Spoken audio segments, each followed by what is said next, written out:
Activity. Name that icon. Name all iconic women you know within a given time frame.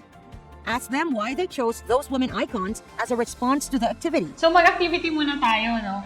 Bago tayo mag-discuss ulit ng mga heavy topics sa Module 2. So sa activity, name that icon, yung tawag natin dyan. Pwede siyang individual activity, pwede din naman siyang group activity.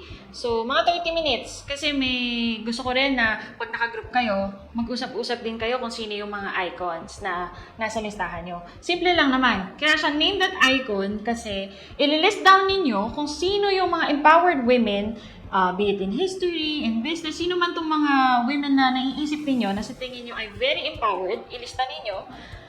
Hindi naman for 30 minutes. Kumbaga, it's the whole activity. So, habang naglilista kayo, talk to your groupmates or teammates. And then tell them, bakit mo napili siya? Kung sino yung nasa listahan mo. Let's say, you came up with a list of 10 women.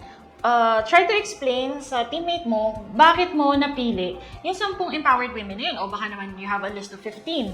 So yan, explain nyo lang kung bakit nyo sila napili. Kasi there must be a reason why napili nyo siya. Kung hindi man siya super sikat na icon, okay lang. Pero there must be a reason kung bakit napili mo siya at na-include mo siya sa list mo.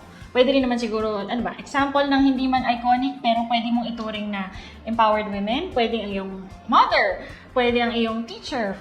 For what reason? So, I guess it's very interesting for us to know kung ano yung reasons behind bakit mo sila napili. So, this can be an individual work or group work. Kung nagsi-self-paced learning ka naman, kagaya ngayon, pwede namang i-pause mo muna yung video and then balikan mo na lang after writing down kung sino-sino yung mga empowered women na naisip mo, play mo ulit yung video.